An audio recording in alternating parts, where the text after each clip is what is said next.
Hello and welcome to Genius Tea Time with Suzanne Yada or Yada? Yada. Yada. All right. Thank you so much. And in her own words, Suzanne Yada is a multi-passionate speaker, educator, and creative.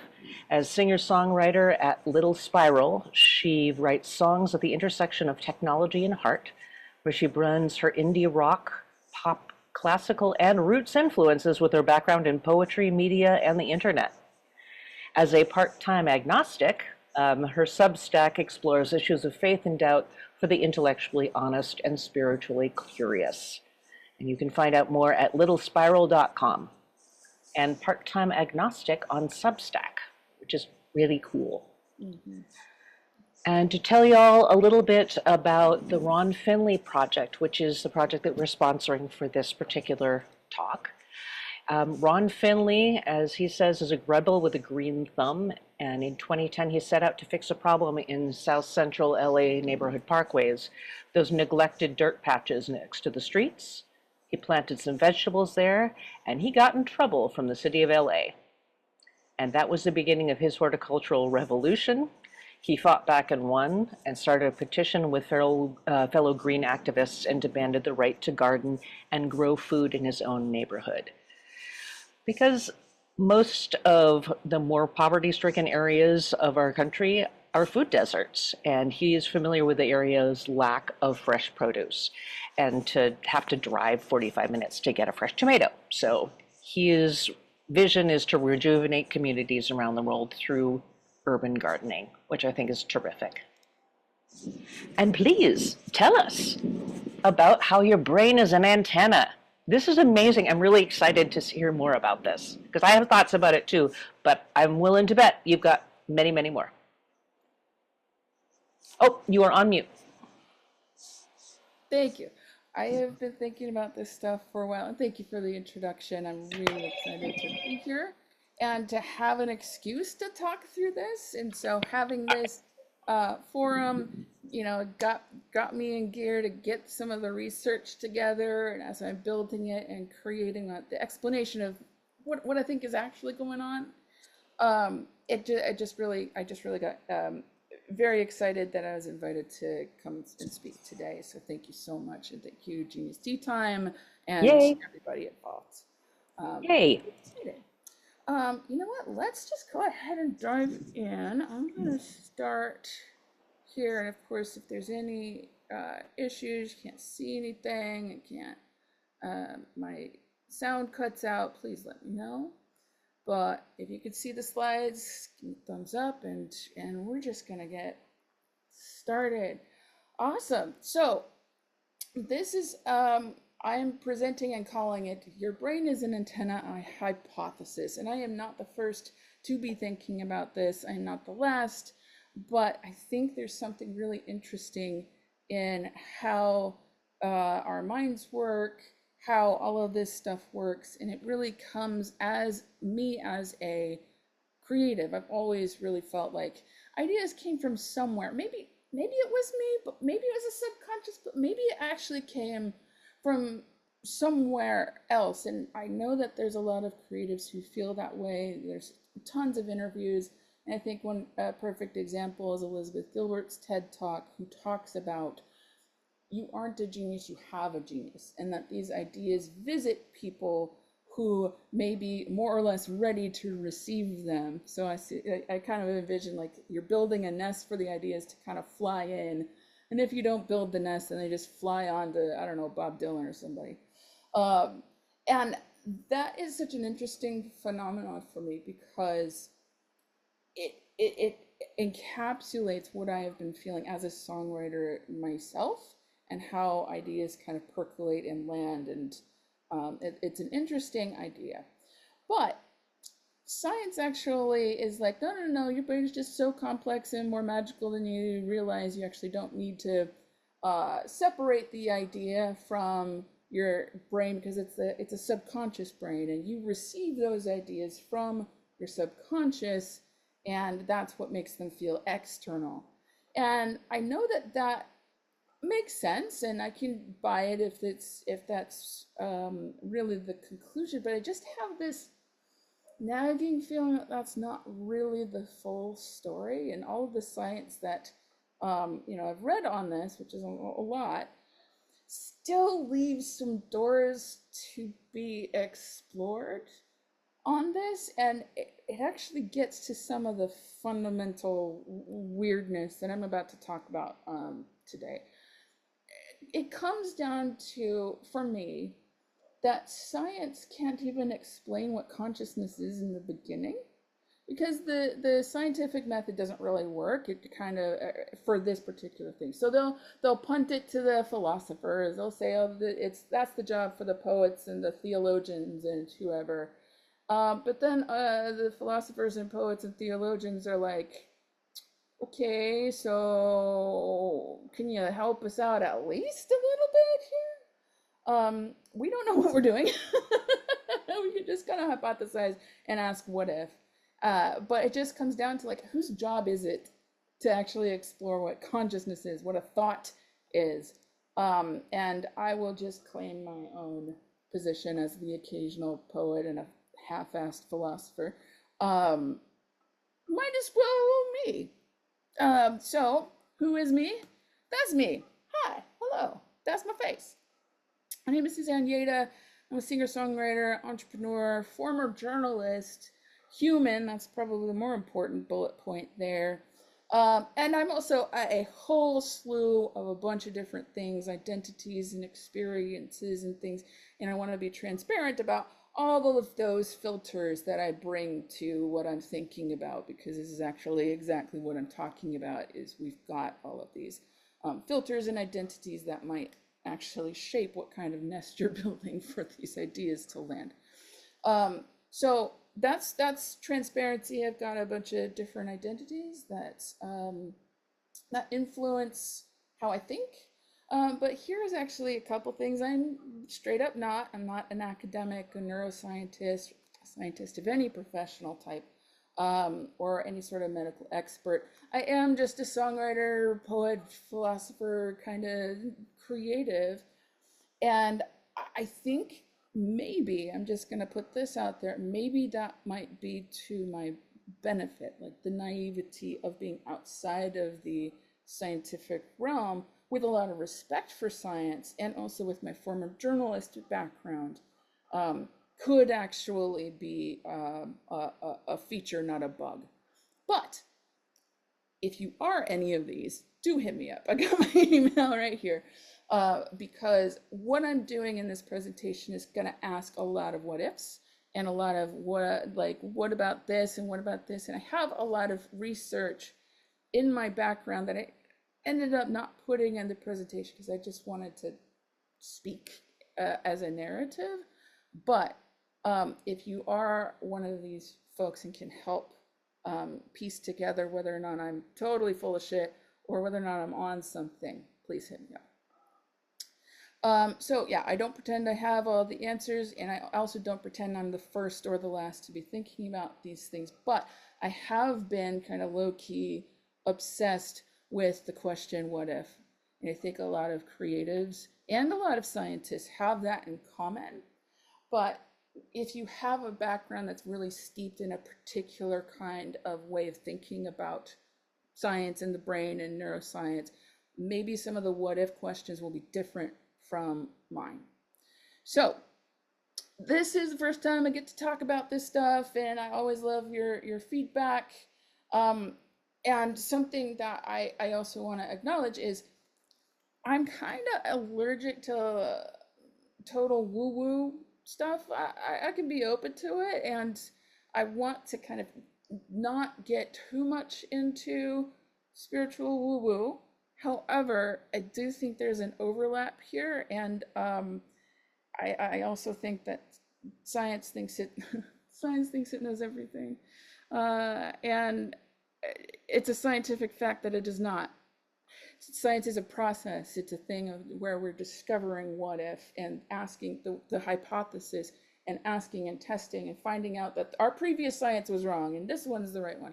And nothing is more illustrative of that than quantum mechanics and multiverse theories and simulation, that all of that stuff that's kind of breaking open what we think about science, um, is very interesting to me.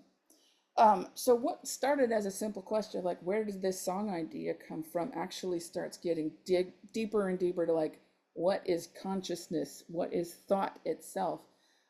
So I'm mixing up a bit of what do we know, mixing up this big question, what if? Hang on to your tinfoil hats. It's about to get a little weird. But let me start with a couple of concrete examples, some case studies to illustrate the hypothesis that I'm going to explain. All right. So first off, let's take into consideration a child prodigy, somebody who is, before they can formulate a sentence, they can play Mozart. These are well documented, well known, and science still does not have an explanation. They've got some guesses. They can see that children who are child prodigies do have musical training in their family background, which is very interesting. But it doesn't fully explain what is happening. And I've probably searched the internet for like 5 hours straight just to get the one answer of what science thinks about child prodigies. And the thing is, it's inconclusive, which is surprising. So we're taking child prodigies as one example. Another example, transgendered people. I have heard from many of my transgender friends this idea that they don't feel their essence, their soul is really connected to the body that they live in. And what if, just wild conjecture, what if they were actually right and true and they're speaking their own experience and it actually is real? Just what if? Past life memories, this is where it could get into the woo, but there are, I'll give you a particular name. What's his name? Ryan Hammond is an example of a child who remembers to a very strange, accurate detail a former life of his, and he remembers the day that he died, the name of his daughter, his occupation, and it's a documented in a scientific study that basically concludes we don't know how this happened. But it was fully accurate. They named the guy, they found the daughter, they asked them questions, and the child was 100% accurate with everything that he spoke to. And then when he turned, I think 8 or 9, all of those memories kind of faded, and now he doesn't remember any of it. Super weird, but it is a documented case study. And then another one that definitely gets into the realm of woo would be what we would call a near-death experience. So somebody is on the operating table, has a cardiac arrest, sees a bright light at the end of the tunnel, sees deceased family members and things, and then comes back and lives to tell about it. And it's between, for me personally, it's between my transgendered friends and the accounts of some near-death experiencers that really make me wonder what the nature of actual consciousness is, because there are many accounts of people who have experienced near-death experiences. Now, whether or not you believe that actually happened, there are so many case studies that have strangely similar details to them that I don't think it should be ignored or dismissed, like everybody who's ever had a near-death experience is lying about it. I don't think that's the case here. But when they come back, they do actually say, it feels like I was the most real that I have been, and that my consciousness was a pure entity that did not require my body. So that's freaky. And there's plenty of documentation of people who reported exactly this. So what is all of this? Like, basically, on all four of those examples, science is inconclusive. There's people who say, "Oh, this is all pseudoscientists. All of this is all pseudoscience." And there's some who's like, "Well, we should at least explore what all these people who experience these things are." And there are just these documented cases that are unexplained. For example, a woman who had a near-death experience came back and reported that there was, oh gosh, I'll have to drag up the actual case study, but reported that there was a red shoe on the roof of the hospital. And there was absolutely zero way that she could have known that there was a red shoe on the hospital. She was inside the entire time. Wild. So it's all inconclusive, and I can also be totally real in that maybe a lot of them are hallucinations. Who knows? Many people see ghosts all the time. Doesn't necessarily mean ghosts are real. But you know what's really interesting is that so many people see ghosts all the time, and still science is like, yeah, whatever. So I just if you say, okay, well, this is 0.0001% of case study, and it's a total anomaly, and nobody can explain why Ryan Hammond knew the name of this guy or his daughter, but that's just like, that's 0.001% of all the kids in the world. Fine. But can we explain that? Like, if you had a rare disease that only affects 0.001% of the world, you'd want to know what the hell it is. You want to know what's happening, right? So I'm putting on my what if hat and throwing it out there that my transgender friends, my friends who've had near-death experiences, my Elizabeth Gilbert and all of them, what if they were actually literally right and were more correct than people thought? Oh, I actually did have some slides in here. So that's from the University of Virginia School of Medicine. There's a report about the children who report memories of past lives. And then Missouri Medicine, Missouri State Medical Association has an interesting article about evidence for near-death experiences. I forgot I had those slides in there, but there you go. So what if, instead of thinking about the brain as the generator of these ideas, we do have these brain scans, and different places of the brains light up when certain things happen, when certain things, this part of the brain is in control of your balance, and this part of your brain is in control of your executive functioning. What if, instead of looking at it as the brain generating these thoughts and lighting up where those thoughts are generating, what if these places are receiving signal rather than giving signal? So what if your brain, instead of having the thought that generates and then creates some reality, what if it was receiving something from somewhere else?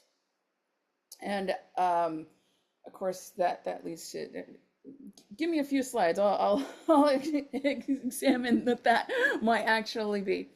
But I kind of see it like your brain is an antenna. And if you think about radio stations, the metaphor becomes even more apt than I realize. What if we are receiving all of this signal, and this particular part of the brain is just tuned into 105.9, the frontal lobe, and this particular part of the brain is listening to 93.3, the cerebellum, all balance all the time. Different parts are tuned into different signals that then coordinate with the body, and receiving the signal and organizing them into, like, basically receiving static and organizing it into signal. So what that could actually imply is that if the brain isn't there, the signal could still be there.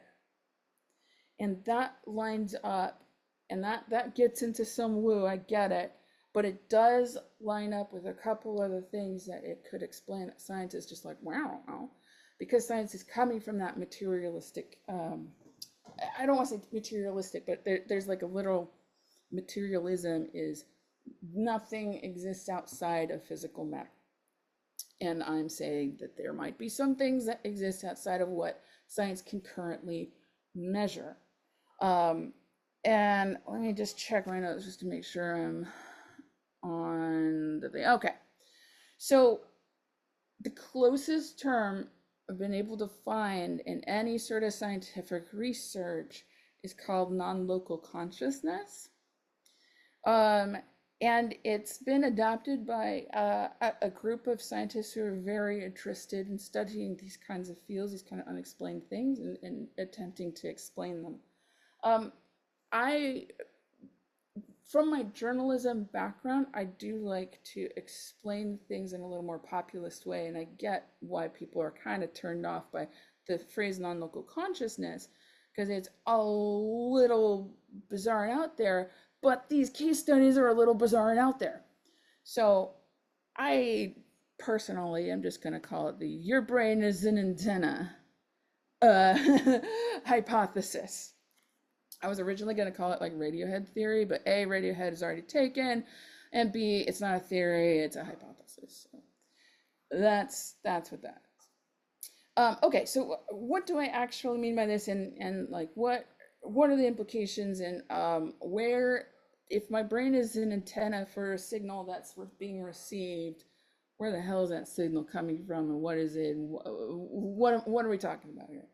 So I definitely, I'll reiterate, I don't like to get into pseudoscience-y woo-woo stuff. I totally, if you're into that, fine. If you want to believe that this is all, Jesus speaking to you, or it's the what's it called, the Akashic Records, I don't remember what it's called, but there's a lot of different there's religious beliefs and some spiritual beliefs and philosophical and conspiracy theorists who might just say, like, not saying it was aliens, but it was totally aliens. I'd like to pose that whatever we call these thoughts, these memories, cognition, qualia, like whatever we call it, if it doesn't originate from the brain, what if we're just calling this, for now, radiation from the Big Bang? Let's just call it that for now. You call it whatever you'd like, but for this presentation, everything is in existence because some Big Bang happened, right? So let's just put that as a placeholder, radiation from the Big Bang. So I think that there are ways that we attune to this radiation from the big brain, from the Big Bang, actually, whoa, all right, that's a whole other presentation. But what translates this radiation into thoughts, into concepts, into whatever it is? And my hypothesis is there's four main things, and I'd love to hear if you have any others. But one would be our physical, natural world. One would be our previous thought signals we have, received over time, so memories and other things like, I haven't even gotten into epigenetics, which is a new field of study that has found that trauma is carried in the cells, in the genes. So a family trauma in your past still is alive today. I do believe that kind of stuff helps us tune into what signal we're actually receiving. So memories, our actual physical bodies, like our DNA, and our collective culture. the zeitgeist, the country we live in, the era we live in, the moral codes that we all share. All of those help to tune our radio and to translate into thoughts, cognition, and things like that. None of these, again, I'll reemphasize that our physical bodies are just one way of tuning in to these thoughts. And if we didn't have the physical bodies, there still would be signal. And that's kind of my where I kind of cross the woo bridge. But I don't think it's that far off, because we know what radio signals are. We know what Wi-Fi is. We know what cellular signal is. We know what all of these things do, because we can replicate it over and over and over again. But when I suggest our brains and our thoughts work in similar ways, all of a sudden it's like anti-science. I don't see it that way. But anyway, so I do think, though, let me see where I am in my notes. Okay.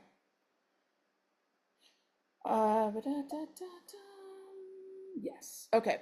So I also think that these 4 elements, they also have their own signals. So I don't think it's pure every single word in my brain. Actually, I'm undecided, but there is a difference between believing your thoughts are absolutely 100% not your own, or 100% your own, and there's a gradient between the two. There may be some generated signal, or it may be all 100% received from radiation from the Big Bang. I don't know. This is my what if, throwing spaghetti against the wall. But I do think that there are certain signals that these 4 elements can bounce off, that we receive a whole lot more and a whole lot stronger than others. Just like if you're driving in a car and you're tuning into a radio station, sometimes one radio station is really, really loud and clear, and sometimes a radio station is not very super loud and clear. And it also depends on where you're driving to. If you're driving between signals, sometimes signals get mixed up, and et cetera, et cetera. But I do think that we also work in a similar way. For example, perhaps, this is the what if, perhaps if I were born with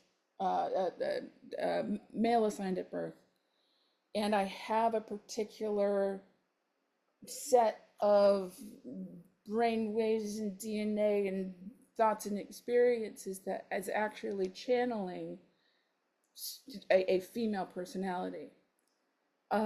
That's where we could possibly explain transgender folks how, and I believe transgender people when they say I do not, it feels like I'm channeling somebody else that is just not my body. I feel like there's something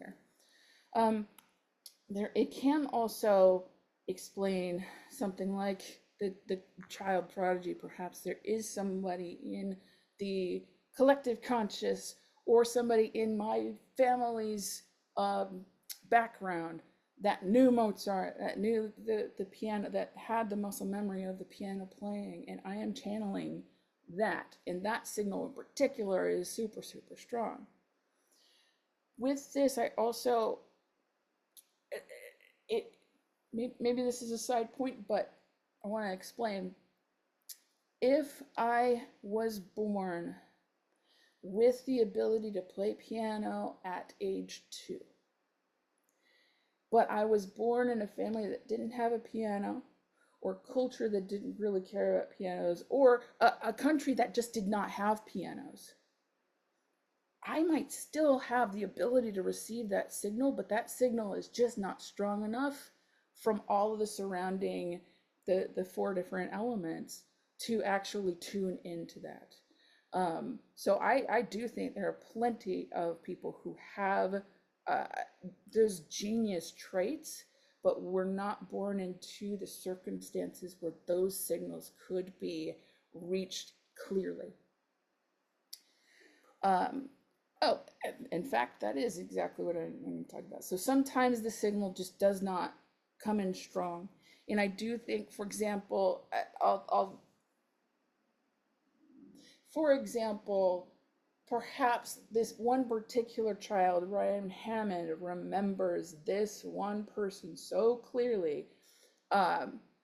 Or perhaps it wasn't, a past life, but just a signal that is hanging out and is still a very strong signal that this child is picking up. It could also be that other children who kind of have, there's actually quite a few reports of children who report either past lives or different ideas that they couldn't have possibly picked up. In fact, a lot of parents might experience this at a smaller range, where a child is 3 and they say something completely left field that, like, where did you get that? Because I've been with you 100% of your life, and there is no point you were exposed to that phrase or that thing or that, at a smaller scale. I think it's actually more every day than we think.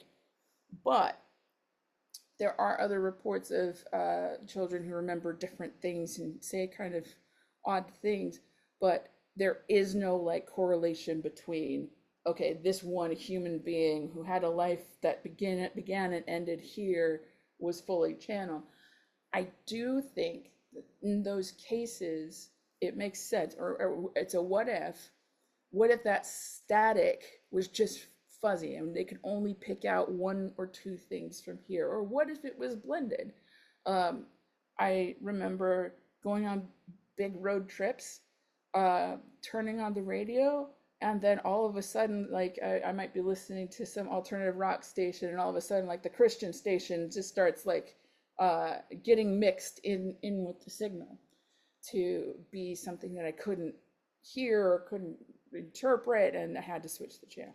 So I do think that these signals can be stronger than others, weaker than others, blended, mixed. It might also explain why some psychics might be really, really accurate in one particular way, but complete fraud in another way, or like it could possibly explain that too. And we do this all the time. Then it also can be that our own brain antennas are bent or a little out of shape, or are tuning into something that we think is music, but ends up being like torturous to somebody else. That our physical bodies, if we have a brain injury, for example, like Oliver Sacks writes about all sorts of different wild examples of how our brain, there's the man who mistook his wife for a hat, for example. And our physical bodies, our DNA, our brain being that antenna, when it's bent or changed or shifted or has an illness or anything like that, can also change what we're channeling and what kind of things we're picking up. So okay, so like I said, there may be somewhere in between. Our brains are 100% the creator of all of our thoughts, versus our brains are 0% the creator of all of our thoughts and 100% receiving. But there is a laundry list of things that I think that seeing our consciousness as something external opens up some interesting answers and some interesting questions, obviously. But I think for a lot of things that science can currently not explain wholly and fully, for example, like the child prodigies and things and the reincarnation. But I do think that this can also explain things like even like ghost sightings. Perhaps it is a signal of somebody who has left the world, and that particular signal happens to be strong and intact, and people can sense it. Maybe, don't know. And I don't think this it doesn't require any sort of belief in divine deities or anything. It could be literally like the natural world, the natural scientific, like physical world that we just can't measure quite yet. It could also explain normal everyday stuff for the majority of people, like where that idea came from, or what like I really resonated with this idea, I wonder why. Well, maybe that signal is very strong, and maybe because you're in a particular culture with particular filters, that certain signals hit you and resonate. Like the word resonate has that vibration kind of sound, or that feeling, that all of these filters are coming into play, which helps your own body receive the signal that it's receiving. So that's ultimately that's kind of the gist of what I'm thinking about, and I'm just speaking this out loud. I have more research piled up and studies to properly cite rather than in a presentation like this, but essentially that's the explanation that I could get in under an hour. So I'm very interested in dialogue, because I know I'll emphasize again, this is all a big what if. This is all like I'm open to being wrong. I'm also open to being right, and I'm open to people's feedback and questions and ideas. So this is about the time where I am opening up to questions, comments, discussion from all of this stuff. That is terrific. Also, I should say that I am also not a scientist and not somebody who professionally studies any of these things. But I have been a long-time devotee of mythology and a long-time creative and artist. And I do not know of a single artist out there who, being honest, won't say that some of their ideas came from outside of themselves. Yes. I don't know a single one. Have you had that experience your own self with some of your songwriting, with some of the rest of the work you do? Absolutely. And I think that is another signal that amplifies this particular idea. I have, I've written about 300 songs. I've written a lot of songs. And some of it feels a little like muscle memory or templates. So I just like knock them out and don't think about them. And then some of them, I know that I'm sitting down and I'm piecing something together, and all of a sudden, some absolute genius idea I cannot take credit for comes into play and glues everything together. So I 100%, and I've also, I was talking about this the other day, occasionally a song will show up in a dream. And I will just literally wake up and go, I don't know where it came from. I'm not going to even bother trying to craft it or shape it. It is what it is, and that's what it is. So yeah, how about you? Do you feel like? Oh, there's been no question. I mean, one thing about what I do, I've been a curator for Opulent Mobility, which is a show that reimagines disability as opulent and powerful. But I've been creating my own pieces based on wheelchairs, walkers, and mobility scooters. But when I started doing the Kali walker, based on the goddess Kali, there is no question in my mind that it was called, that she demanded that I build it. And I'm not going to argue with Kali. Yeah. No, don't do that. Don't do that. It's like, that's a powerful goddess. Don't mess with that. That was something that just sprang to mind. I'd always researched, but it was, the drawing came out of it, the idea of it. I knew what materials I needed to use. What I didn't know is all the techniques I needed to use. And so that was a process, and it took 2 years.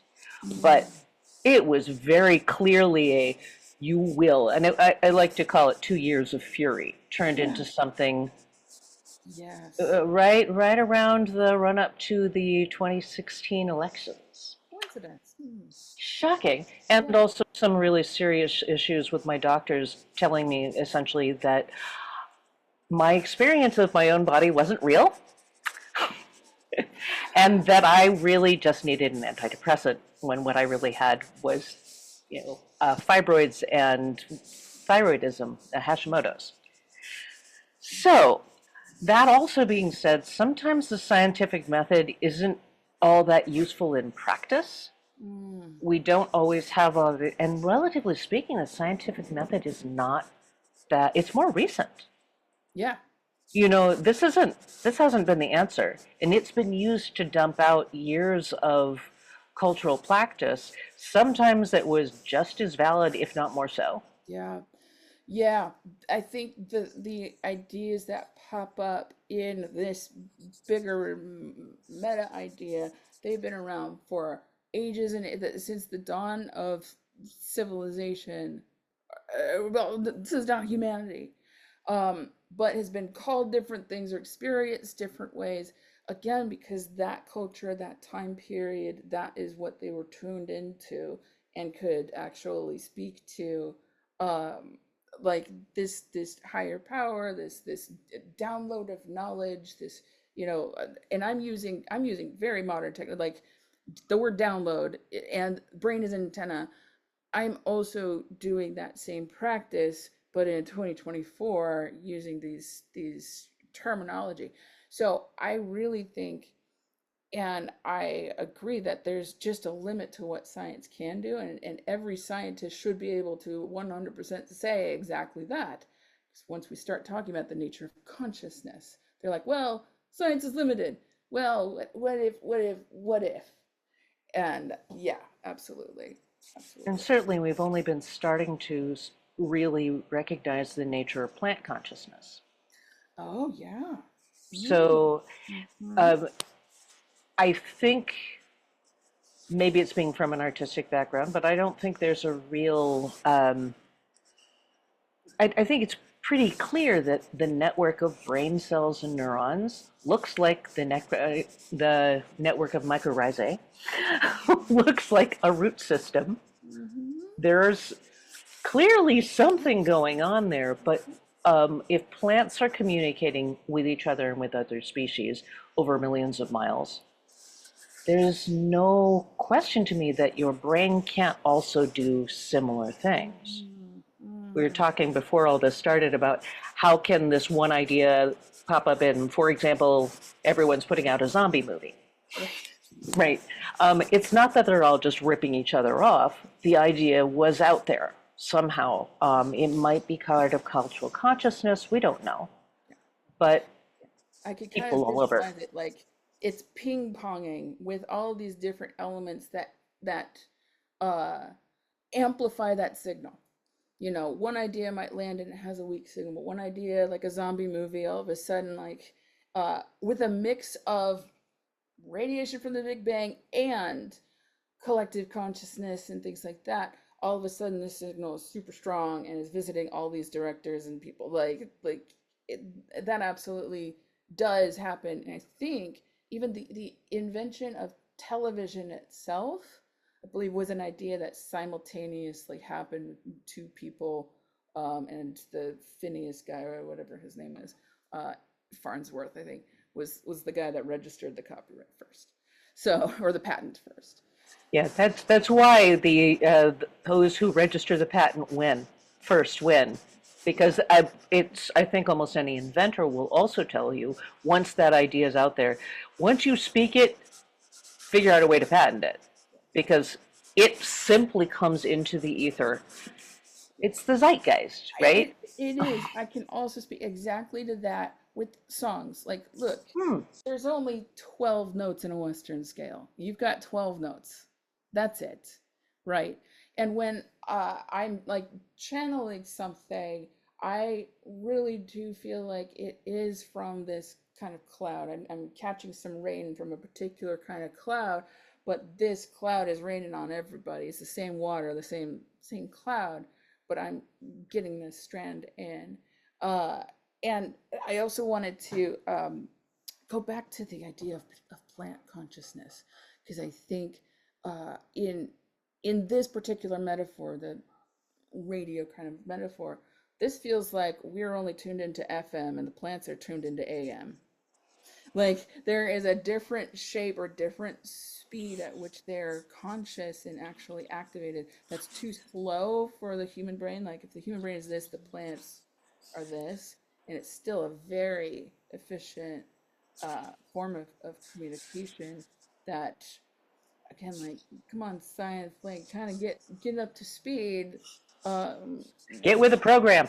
yeah, like if a flower, and I think if a flower turns to the sun, to And they me do. that's, yeah, it, to me that's enough. Like that's consciousness. That's it. I can see that in the succulents in my back porch where they have moved over to one side of the pot because that section's not getting enough sun. Like, first off, it tells me maybe I should move my plants. Yeah. But, but second off, it's telling you something. It's going in a direction it wants to live. So, Yeah, and I didn't even get into that as far as, but I personally do believe that there is consciousness inside of physical cells, and that they are also receiving the same Big Bang radiation that all of us are, which is also why that physical, the natural surroundings, when I'm in a city, my brain does something. When I'm at a lake, my brain does something else. When I'm actually able to like relax into a more natural setting, you can feel it. You can feel how differently uh like you're just, all of your physical body just opens up. And that, it also, the food that we eat and the things that we, like all of that related to our charity as well, because I'm here in South LA, and I like somebody being able to bring in the actual food to these food deserts is something that's really necessary for us to function, you know? it's for our ecosystem, really. And I think recognizing that that is part of what also makes us thrive. And I just was hearing that about dance, that when you dance with a group of people, you are more likely to trust them, you're more likely to like them, you're more likely to do things for one another. Mm, And that's how communities get built. Similar with music, similar with any communal activity. I do it with mending all the time.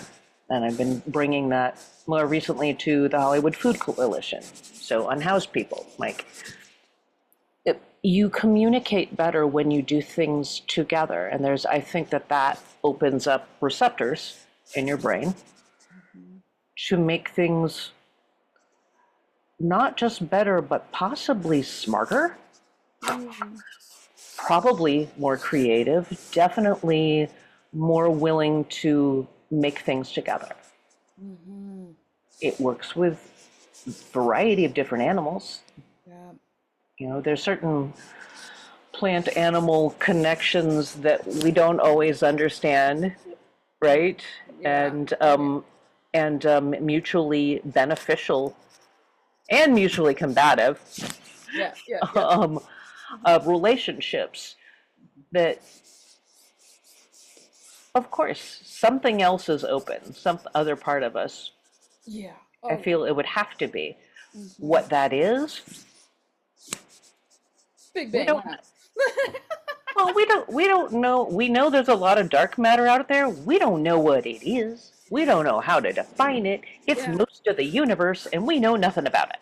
It's Yeah. like 90% of the universe that we know zero about. Yes.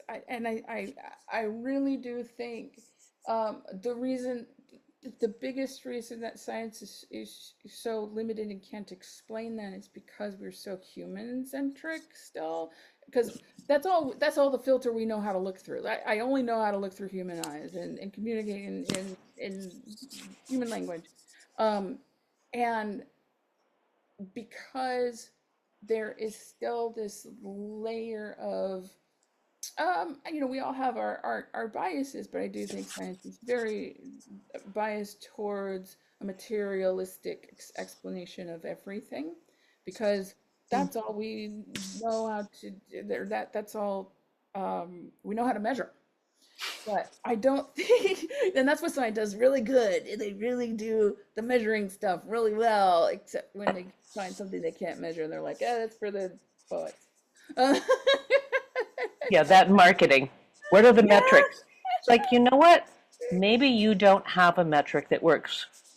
I mean, I've seen that certainly with social media.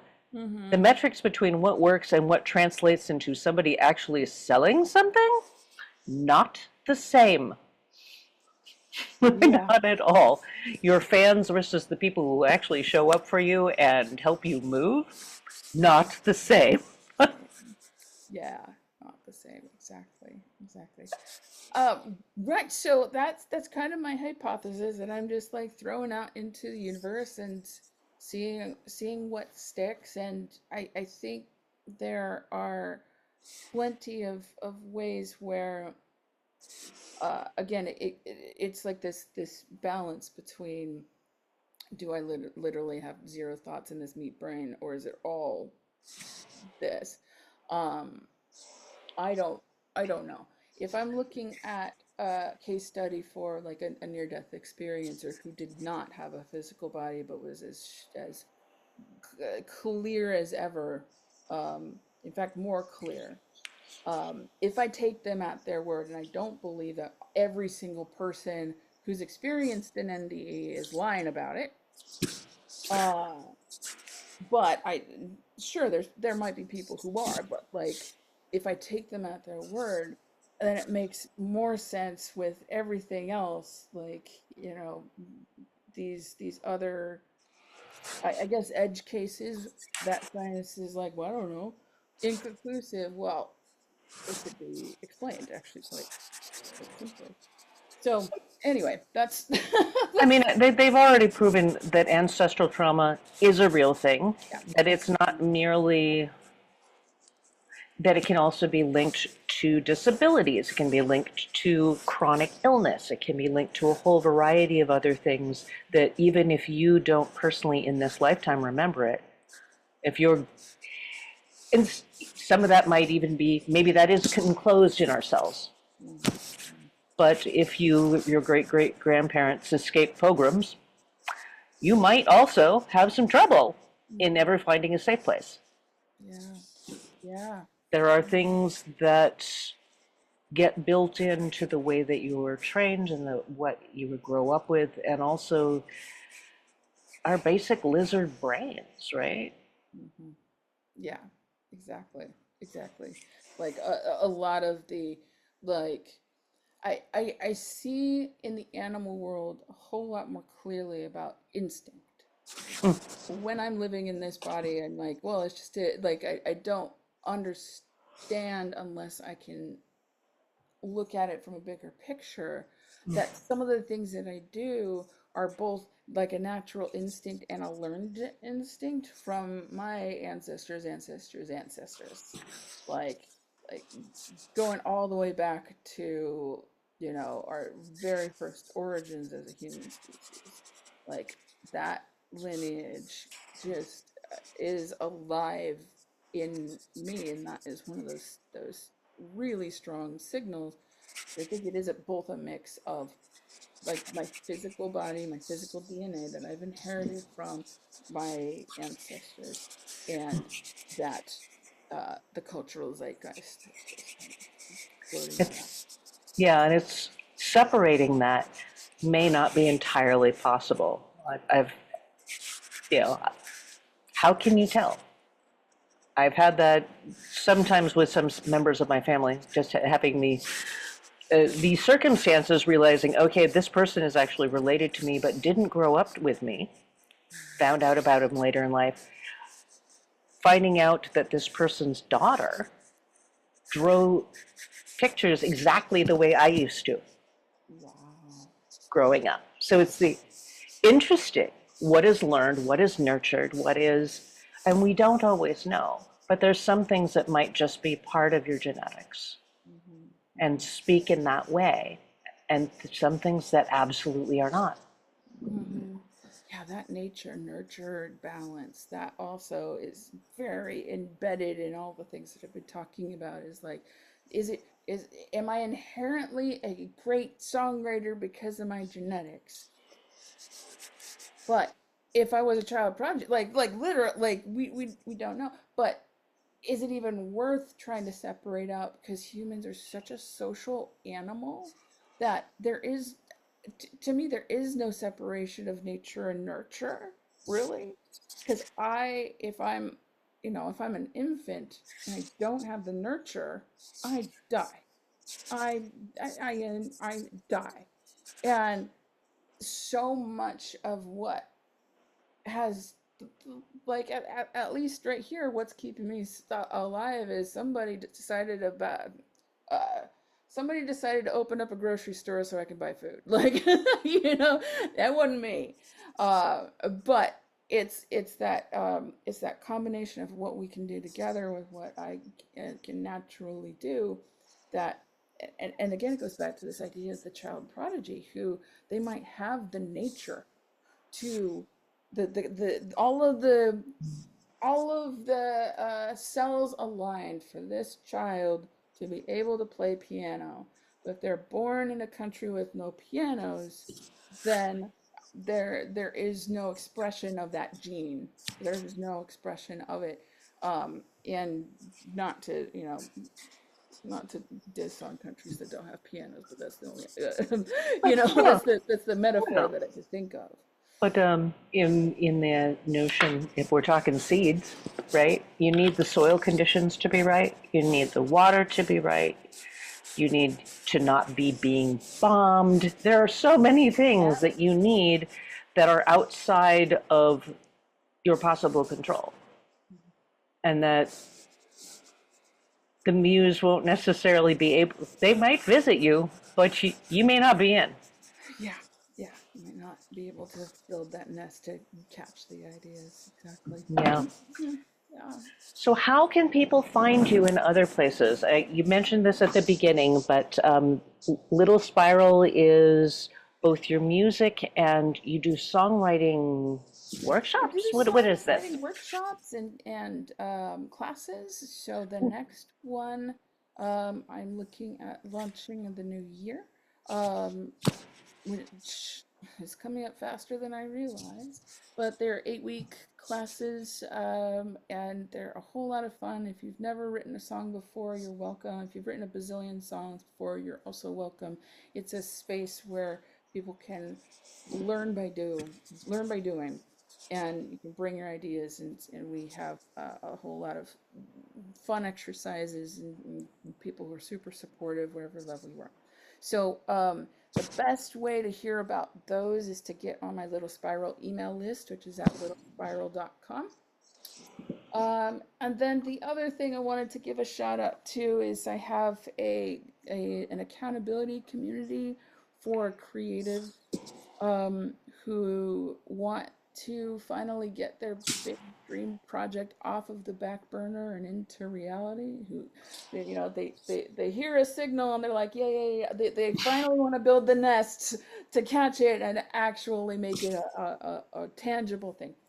Um, if you've got like a novel in you, an album in you, whatever it is, it's at thecreativespirals.com. Don't forget it's the Creative Spirals. The And Creative Spirals. yeah, and currently we've got some accountability buddy. We're developing an accountability buddy matchmaking service, as well as How fun. yeah, just we're doing lots of fun things, as well as right now we've got uh body doubling, if you're familiar with the term, but this is Hmm. co-working body doubling, so we could put on our calendars, from this hour to this hour I am working on my big fat creative project, and we meet up on video, and it's a lot of fun. So, I know people who are a little neurospicy benefit yeah. very heavily from body doubling And this, if you're not familiar with it, is the idea that somebody is being there, helping, making sure you do it, Mhm. Yep. Yeah, exactly. whatever the thing is. Thing is. Thank you so much for doing this. This is really fun. Thank you so much for having me and hosting this kind of forum for weirdos like me. I just really It's the best place ever.